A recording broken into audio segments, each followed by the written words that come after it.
Buenos días, bienvenidos al encuentro digital organizado por Vitas. ¿Cómo sobrevivir a una crisis de ansiedad? Hoy contamos con la doctora Mari Carmen Soliveres, psicóloga, directora de Psicoactúa, Unidad de Psicología y Medicina de la Salud del Hospital Vitas Medimar. Buenos días, doctora Soliveres. Buenos días. Doctora, vamos a comenzar por ahí, por el título de la conferencia, ¿cómo sobrevivir a una crisis de ansiedad? ¿Cómo prevenir o manejar la ansiedad en tiempos de crisis? Esta pregunta, la verdad, que es la que últimamente más se repite, tanto en la consulta como en ámbitos sociales, ¿no? Porque está claro, es evidente que esta situación ha hecho que las alertas personales también se dispararan. Para esto sí que es muy importante diferenciar qué es la ansiedad adaptativa y la ansiedad patológica, ¿vale?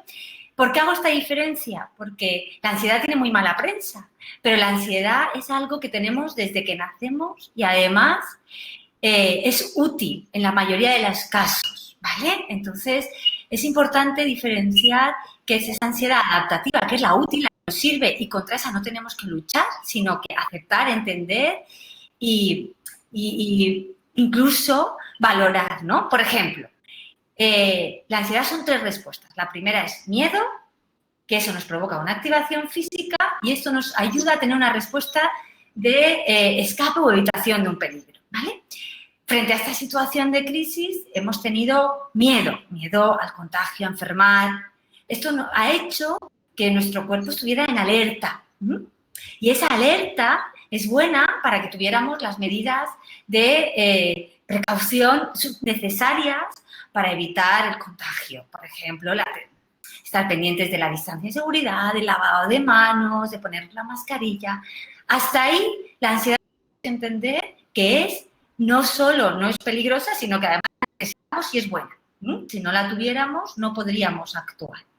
Otra cuestión es cuando aparece un miedo irracional, ¿vale? Es decir, cuando el miedo, la alerta no es real. En ese caso es en el que la ansiedad nos empieza a interferir, a molestar. Podemos tener incluso una crisis de ansiedad, una crisis de pánico. Se nos desbaratan totalmente los síntomas. Tenemos una activación que no nos está sirviendo para nada más que para pasarlo mal. En esos casos son en los que tenemos que intervenir, en los que tenemos que pedir ayuda, en los que tenemos que entender qué nos está pasando y poder abordarlo. Y doctora, ¿cuáles son los principales síntomas de la ansiedad? ¿Cómo podemos saber si la estamos sufriendo? Le preguntaría también si es lo mismo ansiedad que estrés. Mire, los síntomas de ansiedad, el primero, la primera, tanto si la ansiedad es racional o irracional, siempre es un síntoma, un pensamiento de miedo a algo. Miedo a padecer una enfermedad, miedo a subir a un ascensor, miedo a algo, ¿vale? Este miedo nos provoca una activación física. Esa activación física la notamos, presión en el pecho, se acelera el corazón, sensación de calor, mareos incluso, descomposición en el estómago, malestar, tensión muscular, muchas veces incluso la ansiedad mantenida en el tiempo nos puede llevar a contracturas, a malestar físico. Es decir, la ansiedad tiene un rango de sintomatología muy variado y además cada paciente pone el foco en un síntoma particular. Es cierto que hay pacientes que vienen y te dicen que lo que más les angustia es la sensación de mareo. Otros, la sensación de taquicardia. Otros, la presión en el pecho. Pero todas ellas forman parte de una respuesta de ansiedad, ¿vale? De activación física. Con respecto a la segunda pregunta, que es si hay una diferencia entre ansiedad y estrés, realmente son dos conceptos que tienen muchas cosas en común, pero no es exactamente lo mismo. Cuando hablamos de ansiedad, hablamos siempre de miedo. racional y irracional, pero hablamos siempre de miedo a algo. Sin embargo, cuando hablamos de estrés, hablamos también de una activación física, de una respuesta de activación, pero en este caso esa activación viene derivada por una sobrecarga de tareas, de presión, ¿vale? Esa sobrecarga, esa sobreexigencia puede ser tanto intrínseca, es decir, de pensamientos, que me voy exigiendo cosas, me voy presionando y esto provoca una activación de mi organismo, o bien una sobrecarga de tareas o de exigencias externas. Tanto internas como externas, ambas pueden provocar esa situación de estrés, ¿vale? El abordaje también es distinto, ¿vale? En el caso de la ansiedad, el abordaje sería de exposición, que llamamos, es decir, de identificar esos miedos irracionales, tratarlos con el paciente, enseñarle a que los identifique y ayudarle a afrontar esos miedos para poderlos superar, ¿vale? Dado que son irracionales. Y sin embargo, con el estrés utilizamos más técnicas de gestión de tiempo, terapia cognitiva, mindfulness, relajación, vemos un poco solución de problemas, vemos dónde está ese foco de estrés, esa sobrecarga y trabajamos sobre esa sobrecarga. ¿Y qué hacemos, qué debemos hacer, doctora, ante un ataque de ansiedad? ¿Hemos de acudir enseguida al hospital o al centro de salud? Mirad, siempre cuando hay una crisis de ansiedad, lo más importante es identificar y saber lo que es. El problema es que muchas veces vamos corriendo al centro de salud porque no sabemos lo que es y pensamos que nos está dando un infarto o que me voy a volver loco o algo muy grave está ocurriendo. O sea, la primera parte es identificar qué síntomas estoy teniendo. Si hay algún miedo de fondo, si hay alguna situación, e incluso miedo al propio síntoma. De tensión, noto una activación física y mi cerebro empieza a identificar que esos síntomas son peligrosos. Por lo tanto, empieza a dar más orden de peligro y empiezo a activarme más. Y entro en esa rueda de mayor activación, más miedo, más activación, más miedo y necesidad de escapar, ¿vale? Bien, una vez entendemos este mecanismo, y la pauta a elegir siempre sería la exposición, es decir, pararnos, reducir esos pensamientos de miedo, es decir, identificar que la ansiedad es molesta, pero no es peligrosa, no nos puede pasar nada por ansiedad, no corremos un riesgo ni de volvernos locos, ni de que nos dé un infarto. Es muy molesta, eso es verdad, es así. Y así lo explicamos siempre los psicólogos. Pero no es peligroso. Porque en el momento en el que paramos de darnos orden de peligro, los síntomas van bajando. La ansiedad tiene un pico y luego baja. Sin necesidad de tomar fármacos, sin necesidad de abordarlo de ninguna otra manera. A veces es cierto que los síntomas son tan desagradables y se está pasando tan mal que el paciente no tiene toda esta psicoeducativa y tiende a ir al centro de salud. Pues vamos al centro de salud, nos explican lo que es, en ese momento lo abordamos para poder reducirlo, pero luego sí es importante tener esta información. ¿Para qué? Para que no se repita y para que mi cerebro no empiece a conectar que la activación física es peligrosa.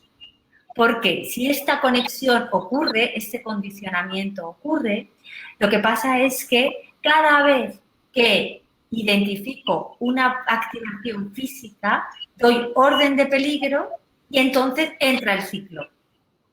Peligro, más ansiedad, y es donde llamamos que se condiciona y se cronifica o se mantiene en el tiempo un problema de ansiedad, crisis de ansiedad, que realmente con otro afrontamiento se podría haber quedado en una primera crisis, en una primera situación.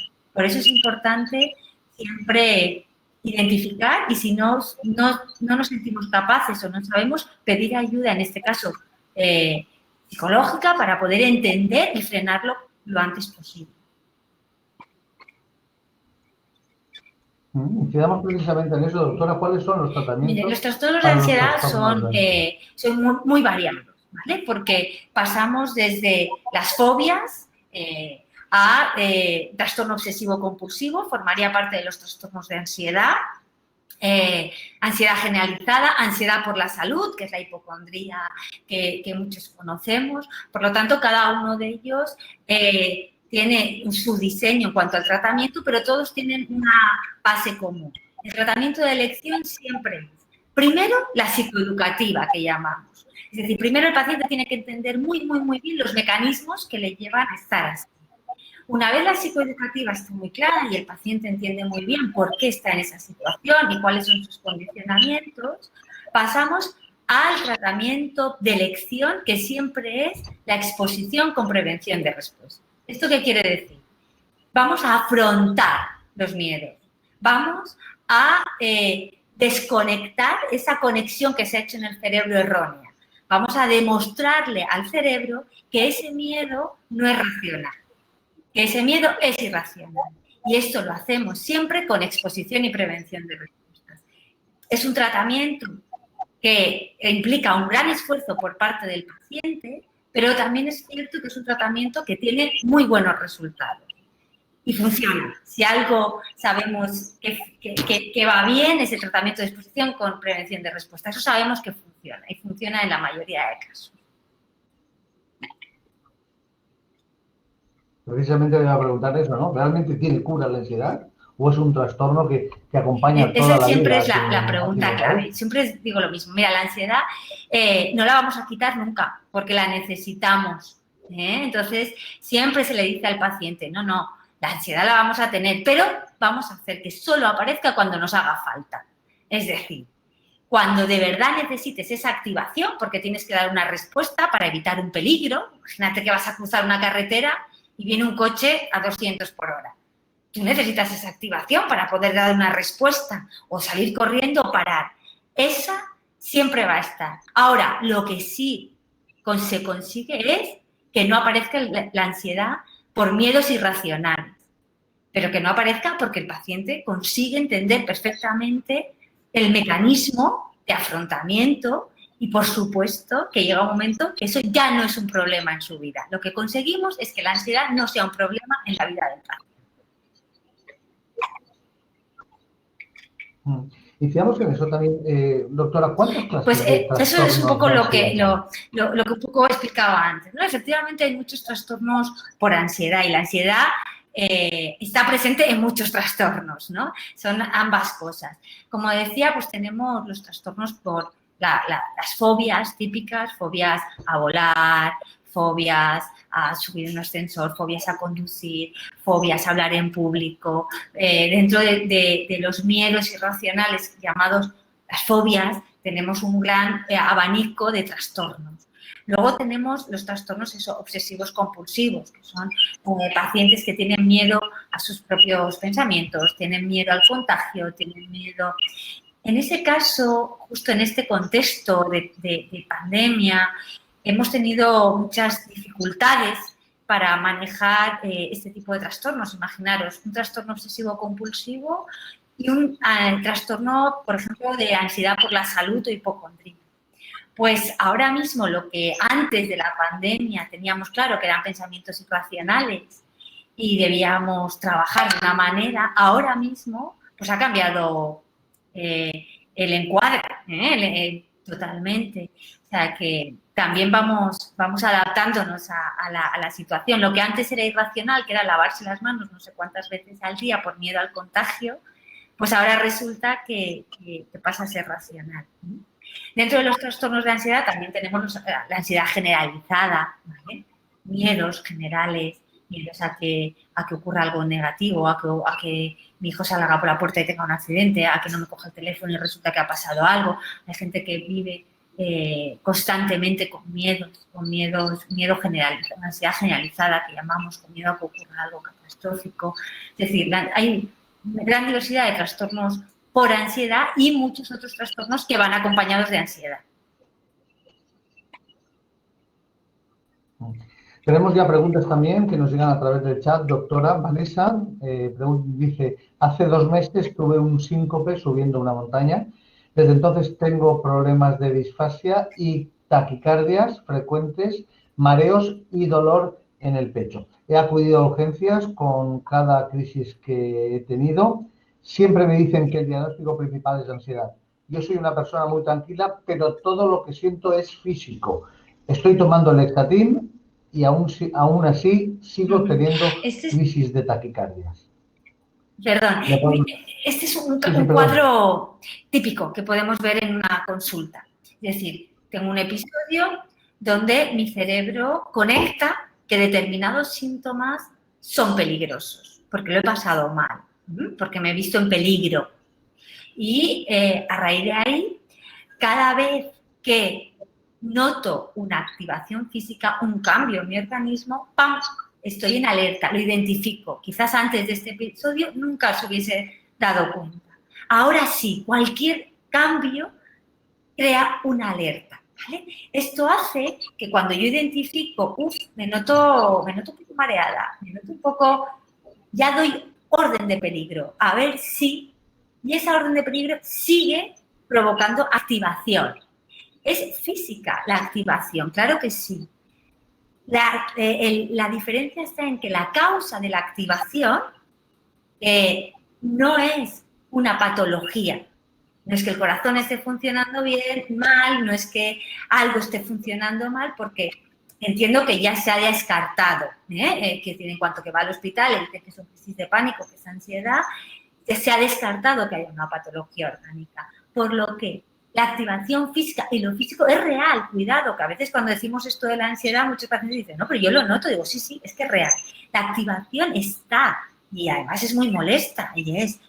La cuestión es que la causa de la activación no es un fallo orgánico, no es que haya algo que funcione mal, sino es que estoy dando una orden de peligro ante síntomas que realmente no son peligros.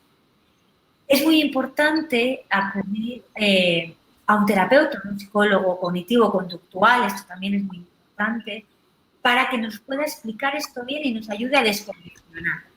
Porque, claro, el fármaco me puede ayudar puntualmente, pero el fármaco, sin darnos cuenta, lo que hace es como dar la orden de que sí, de que esto es peligroso y debo tomar algo para calmarlo, ¿vale? Y entro en un bucle en el que luego efectivamente tengo que llegar incluso a quitarme el fármaco, porque no puedo estar continuamente utilizando un ansiolítico y puedo cronificar sin darme cuenta algo que con una buena psicoeducativa y con una exposición al principio se puede resolver con cierta facilidad. Al hilo de ello, precisamente, tenemos otra intervención en el chat. Erika dice, sufro de ansiedad por hipocondría, estoy muchísimo mejor, pero es verdad que con esto de la pandemia cualquier síntoma o incluso cualquier otra cosa que salga, pues me hace estar más atenta y me asusto más. ¿Cómo puedo, pregunta Erika, cómo puedo hacer para intentar pensar? Mira, Erika, nosotros siempre aquí en Psicoactúa ahora mismo estamos viendo mucha ansiedad por la salud, porque además, como sabéis, estamos en Vitas, estamos en un hospital y entonces desde urgencias muchas veces nos trasladan estos problemas, ¿no? De pacientes que acuden una y otra vez con síntomas por miedos, ¿no? Es cierto que en este caso requiere un trabajo de una terapia cognitiva y un tratamiento, un acompañamiento a la exposición. En cada caso es particular porque habría que ver, en su caso, qué escapes, qué comprobaciones está haciendo, qué escapes está teniendo, qué respuestas están manteniendo el problema, están manteniendo el miedo irracional. Y una vez esto se evalúa y se identifica, se le ayuda a la paciente a cómo eliminar estas conductas que sin darse cuenta están manteniendo el problema a lo largo del tiempo.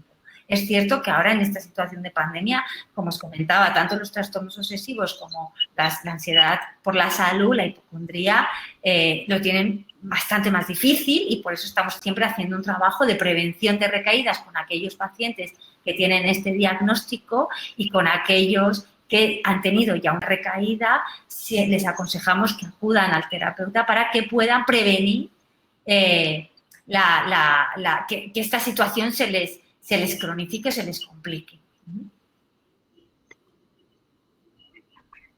Mensaje de Patricia, dice, las personas que tenemos ansiedad generalizada y hemos sufrido una crisis de ansiedad, intentamos evitar los lugares donde la hemos sufrido por miedo a volver a pasar por lo mismo y al final nos limita a hacer determinadas actividades. ¿Cómo podemos afrontarlo? Mira, Patricia está hablando de, cuando hablamos de cronificar hablamos precisamente de esto. Nuestro cerebro, en ese caso, lo que hace es, erróneamente, atribuye a un lugar el malestar físico. De manera que hace una conexión totalmente irracional, dado que no hay un peligro en sí en ese lugar, pero mi cerebro hace esa asociación y entonces empieza a evitar. Evito los espacios públicos, evito los espacios muy concurridos, evito y al final acabo teniendo una agorafobia que llaman, ¿no? Es que tengo mis zonas de seguridad y evito. Entonces, ante estos casos, efectivamente, el tratamiento de nuevo de elección es evaluar a la persona, ver cuáles son sus miedos irracionales, ayudarle a desmontar esos miedos, que entienda bien qué conductas están manteniendo ese problema y el tratamiento sería exposición con prevención de respuestas. Cuando hablo de exposición, quiero aclarar que siempre hacemos una jerarquía. Exposición es llevarle al paciente a las situaciones que le dan miedo, ¿vale? Así para que todos lo entendamos. ¿Cómo lo hacemos? No lo hacemos de una forma bruta. Lo que hacemos es preparar al paciente, darle las herramientas y luego jerarquizamos. Es decir, hacemos un plan de afrontamiento a aquellas situaciones que le dan miedo, de las más fáciles a las más difíciles para el paciente. De forma que cuando finaliza la terapia, el paciente ya ha superado de forma progresiva todos sus miedos irracionales. César le pregunta, doctora, ¿qué diferencias hay entre el ataque de pánico? Estamos hablando de dos términos que se ansiedad? utilizan a la par, ¿no? Una crisis de ansiedad, una crisis de pánico es llevar la ansiedad a los límites más altos, ¿vale? Es un momento puntual en que ambos términos se pueden utilizar indistintamente, lo llevamos a los términos más altos, que además puede llegar a ser muy desagradable. Ya os digo, hay síntomas de despersonalización, de realización. Hay pacientes que vienen muy asustados porque me dicen, Mari Carmen, es que me he visto desde fuera, me he visto como fuera de la realidad, yo no estaba donde estaba y esto asusta mucho, ¿no? Y a veces aparece el miedo de, ¿y si pierdo la cabeza? No, no va a pasar nada de eso, pero es verdad que son muy molestos y asustan. A la Esmeralda Piña, que nos dice, y le agradecemos, que está siendo muy, muy interesante la charla, doctora, dice, personalmente me gustaría saber cómo afrontar un síndrome de la cabaña causado por la pandemia. ¿Está vinculado también? Claro, porque son miedos. Entonces, es verdad que tendríamos que ir jerarquizando, como decía antes, cada uno de los miedos y ir afrontando progresivamente. Cada día salir un poquito más, cada día ir afrontando progresivamente esos miedos, siempre partiendo de una buena psicoeducativa, entendiendo cuál es el miedo racional, cuál es el miedo irracional, que es verdad que ahora en esta situación de pandemia es un poco más difícil porque lo que antes era irracional, ahora es racional, ¿no? Pero sí que es verdad que con la ayuda de esa guía, de ir poco a poco superando, tenemos que ir exponiéndonos a esos miedos y demostrándole a nuestro cerebro que no son tal, que podemos superarlos. Y haríamos esa exposición progresiva de ir poco a poco saliendo y afrontando situaciones nuevas. Rafa expone su caso, dice, soy un chico divorciado con una compartida y eso me crea mucha ansiedad. Tener que cambiar cada 2 semanas de casa y el trabajo tampoco es estable y lo llevo mal. También tenemos un piso a la venta que es también lo que me ata. Dice, yo tomo Norazepam para dormir, cualquier cosa de este problema me trae miedo. Un poco por lo que comentas, sin entrar a lo particular, que aquí hablaríamos de un caso de estrés también, ¿eh? Estrés intrínseco por la presión que puede suponer esta situación de la que habla y entonces el enfoque en este caso sería tanto del manejo de la sintomatología propia de la ansiedad como del manejo de toda esa presión, estrés intrínseca y extrínseca de la que habla el paciente, ¿no? Este caso sería un ejemplo de que hablaríamos de estrés. Juan Luis Gallego, doctora, dice, ¿cómo se combate la ansiedad leve? Entiendo que, por ejemplo, nos induce a comer fuera de hora. Esa forma de aliviar, ¿no? De aliviar ese... A ver, en estos casos siempre, como digo, hay que evaluar, ¿no? Hay que evaluar si el paciente, cómo utiliza la comida. La comida es una fuente de refuerzo, es una fuente de placer. Entonces, es cierto que cuando tenemos una situación de falta de refuerzos positivos y estrés, por ejemplo, la comida cumple un papel, nos da un placer rápido al momento y nos proporciona este alivio. Por eso es importante hacer una buena introspección y valoración y ver qué otros refuerzos positivos puedo introducir en mi día a día y cómo puedo manejar esa activación, si la estoy teniendo, con otras técnicas más de relajación, de distracción, para sentir que no me dejo llevar por el impulso de ir y comer en ese momento y buscar el alivio. Es verdad que en esta situación de confinamiento hemos visto cómo la comida ha cumplido un papel importantísimo en esto de los refuerzos positivos, ¿no? Entonces sí que hay que hacer un poco de introspección y ver qué otros refuerzos positivos puedo obtener, porque parece que los necesito, que necesito ese placer que no sea a través de la comida, ¿no? Porque luego es verdad que nos hace sentir mal, porque he comido cosas que no tocaban, he comido fuera de hora, etc.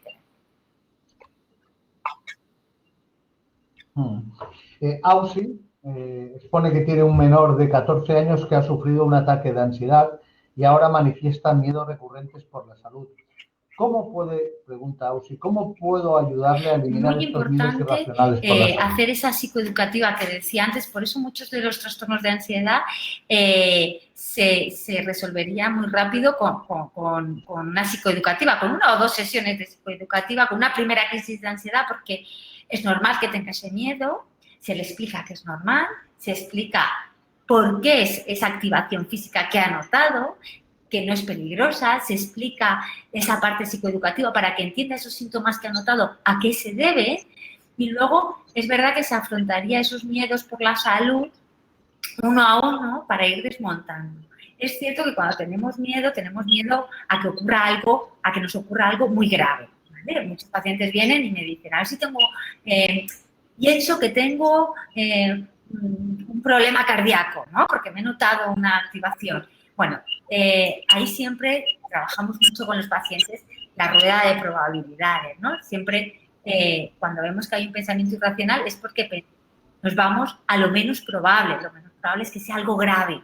Siempre ante un síntoma, y así funcionan un poco los médicos, lo más probable es que haya un abanico de posibilidades que nos lo expliquen y que no sean especialmente graves.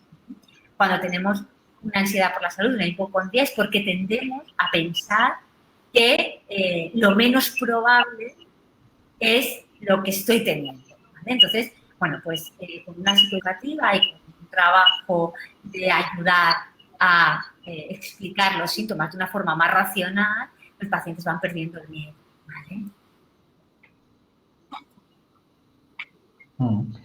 Silvia Jiménez expone que le salió ansiedad cuando falleció su padre repentinamente.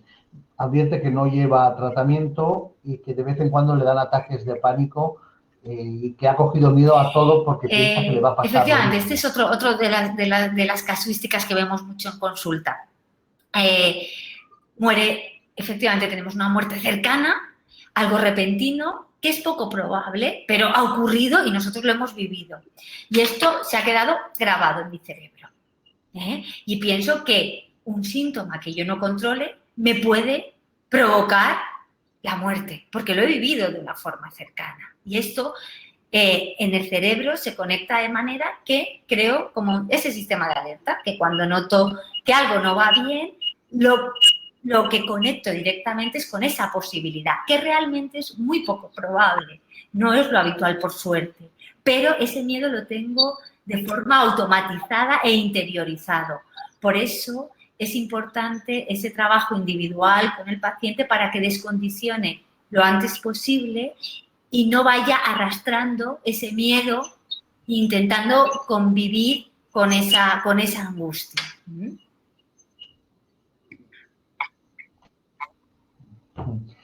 David dice que lleva padeciendo ansiedad durante años, bastantes, aclara. Los síntomas físicos se han aminorado, pero la sensación de angustia, preocupación excesiva por todo siguen muy latentes. Le pregunta, doctora, ¿qué terapia se puede Como digo, realizar? siempre lo que debemos hacer siempre los psicólogos es una buena evaluación, ¿vale? Así que, en principio, para poder plantear un tratamiento hay que hacer una buena evaluación del caso. Pero así, de pronto, por lo poquito que conozco del dato que nos da la persona, parece que hay una ansiedad generalizada, que hay como muchos miedos. Entonces, sí sería muy importante hacer una terapia cognitiva que implica identificar qué miedos son irracionales, aprender a desmontarlos, porque no basta con que un terapeuta o con que alguien te diga, no, hombre, que esto no es así, esto es un poco exagerado. No, el paciente tiene que aprender una técnica para desmontar sus miedos irracionales a través de lo que llamamos terapia cognitiva y luego, poco a poco, aprender a exponernos a esos miedos, ¿vale? Entonces, la terapia de elección siempre sería una terapia cognitivo-conductual para poder, por fin, superar esos miedos que le van atormentando durante tantos años. Este es el otro problema de los trastornos de ansiedad, que se acaban cronificando. Muchos pacientes creen que es que tienen que vivir ya así, combinando con fármacos y haciendo lo que pueden, y realmente no es así. Y afecta mucho a la calidad de vida, por lo que es importante saber que la terapia cognitivo-conductual funciona, es eficaz y con la colaboración del paciente. Eso sí, el paciente tiene que trabajar, pero trabajando el paciente con su terapeuta se supera y para nada se tiene que cronificar. Mariluz le pregunta, hablamos de ansiedad en adultos, pero ¿y en los niños? ¿Cómo podemos calmar a un joven de 13 años que siente ansiedad ante un examen que tiene muy preparado? ¿Qué decirle Mira, con los para niños, que con los adolescentes, pasa exactamente igual. La ansiedad aparece y hay que atenderla como tal. Por ejemplo, la ansiedad frente a los exámenes. En este caso, con ellos se trabaja mucho porque la ansiedad es necesaria para un examen, para poder sacar la información y tener esa activación suficiente para poder estudiar, ponerte y tal. El problema está que cuando nos pasamos de ansiedad, cuando la ansiedad no es de un 5, de un 6, sino que ya nos vamos a tener una ansiedad de un 8, de un 9, de un 10, lejos de ayudarnos, lo que hace es que nos bloquea. Entonces, en este caso, tenemos que identificar cuál es el miedo irracional que está haciendo que su ansiedad pase de un 6, 5, que sería lo normal, a un 8, un 9, que le llega a bloquear. Vamos a ver cuál es el miedo. Si el miedo es a suspender, ¿qué es eso tan terrible que le está haciendo que su nivel de ansiedad sea alto? Y una vez identificamos qué es eso tan terrible, lo podemos bajar a la realidad y ajustar el miedo al riesgo real, que no es tan como probablemente esté en su cabecita. Alex le pregunta, doctora, dice que lleva un año tomando amitriptilina, retomada tras un parón de un año. Tengo revisión en mayo de este año para valorar dejar ya la medicación. Estoy muchísimo mejor de la ansiedad. ¿Podría ir dejando poco a poco por mi cuenta la pastilla? Noto que estoy Por su aumentando cuenta, yo demasiado. diría siempre a los pacientes que no, nunca por su cuenta. Siempre los psicofármacos tienen que estar supervisados por el especialista que los ha puesto. Siempre, tanto para ponerlos como para quitarlos. Muy importante, esto es muy importante. paciente. Por mucho que nos sintamos bien, mal, consultamos al profesional y él nos lo va a hacer, porque es la única forma de utilizar de manera segura estos fármacos. María Dolores Grau pregunta, ¿puede la ansiedad producir dolor de Claro que cabeza puede crónico? producir dolor de cabeza porque realmente es tensional muchas veces. Entonces, cuando nosotros tenemos ansiedad, nos preparamos para echar a correr, ¿vale? Entonces, tensamos todo el cuerpo. También tensamos la parte de la cabeza, tensión. Y esa tensión es la que nos puede provocar ese dolor de cabeza. De hecho, a veces está relacionado con la tensión muscular, que se refleja en el dolor de cabeza, en fin. Todo lo que es la tensión tiene mucho que ver con el dolor de cabeza, por lo que si hay síntomas de ansiedad mantenidos en el tiempo, nos pueden provocar un dolor de cabeza, claro que sí, crónico, sí, sí.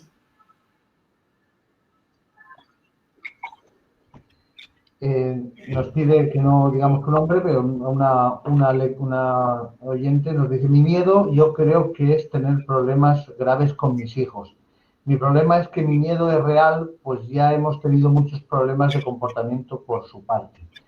Ahora está mucho mejor, pero el miedo a que vuelvan a alterarse de forma desorbitada sigue estando, pues sabemos esa es que la puede cuestión, volver es a decir, pasar. cuando la ansiedad es adaptativa, es decir, tenemos que ver qué parte de esa ansiedad es racional, son miedos racionales, porque tengo datos objetivos, y qué miedos son irracionales. Por lo que en ese caso sí siempre es evaluar al paciente y ver exactamente cuál es su necesidad, si herramientas cognitivas para vivir el momento, para no irse al futuro, para no ver si hay pensamientos de adivinación, en fin, hay que ajustar siempre, hay que hacer una buena evaluación para ver cuál es la necesidad real del paciente, porque efectivamente puedo tener una respuesta de ansiedad, pero ser adaptativa porque hay un peligro real. Tengo que desarrollar otras herramientas para poder afrontarlo.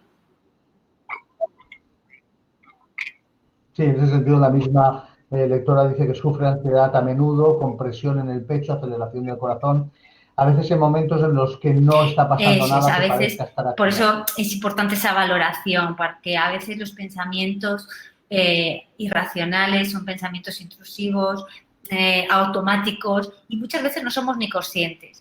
Muchos pacientes después de una terapia son capaces de identificar esos miedos, pero cuando vienen, muchos los tienen tan automatizados y forman parte de su día a día que ni siquiera son capaces de identificarlos, que te dicen, es que noto los síntomas, pero yo no tengo ningún pensamiento, ¿no?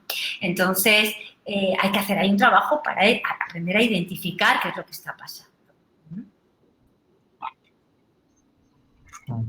Rosa Blanes, doctora, dice, yo tengo ansiedad combinada con la tensión nerviosa. Al final es la pescadilla que se muerde la cola.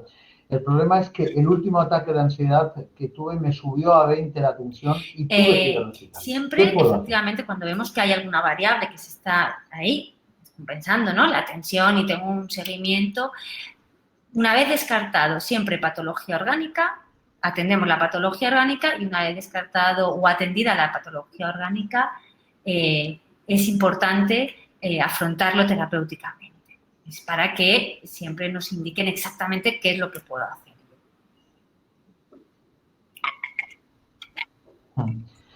Doctora, esta semana las televisiones nos han bombardeado por un caso muy mediático de la hija de Rocío Jurado, Rocío Carrasco. Se vio en una televisión muy alterada. Pues no sé decir, porque es cierto que he oído muchísimo del caso, pero no lo he visto, ¿no? De todos modos, siempre en estas cosas que salen en televisión, siempre intento que la gente sea muy cauta, ¿no? No olvidemos que la televisión, bueno, pues es televisión, hay cámaras, hay gente y no es un contexto terapéutico, ¿vale? Por lo que poder sacar conclusiones clínicas a través de un programa de televisión o me es muy difícil, ahí me es muy difícil, no lo sé exactamente lo que estaría pasando, no lo vi tampoco, ¿eh?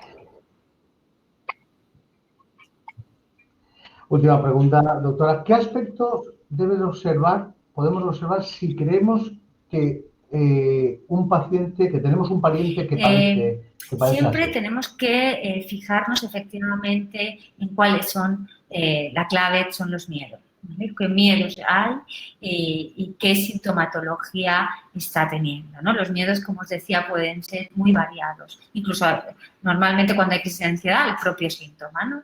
Y a partir de ahí poder dar ese acompañamiento. Nunca culpar, cuidado, esto te lo provocas tú, cuidado con esta frase, nunca culpar, sino acompañar y ayudar a entender y afrontar. ¿Y cómo se recomienda actuar a un paciente si nota que va a padecer otra Siempre recaída? yo siempre a los pacientes les doy mucha documentación por escrito para que puedan en un momento dado recurrir a ello para volver a poner en marcha todas las técnicas que han aprendido y en el caso de que no las hayan aprendido, sí que recomiendo poder consultar a un terapeuta que siempre va a ser mucho más eficaz para prevenir. Dolores le pregunta si existe alguna técnica de respiración, relajación. Efectivamente, trabajamos con técnicas de mindfulness, de relajación de Jacobson, de respiración, pero siempre sujetas y aplicadas en el caso en el que el paciente ya entiende qué es la ansiedad, entiende que el tratamiento de elección es el afrontamiento y luego de apoyo tienen todas estas técnicas.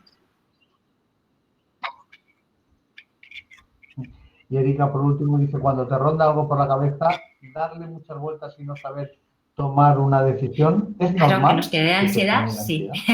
Es normal que nos genere ansiedad. Es verdad que tenemos que aprender técnicas para poder resolver de otra manera más eficaz.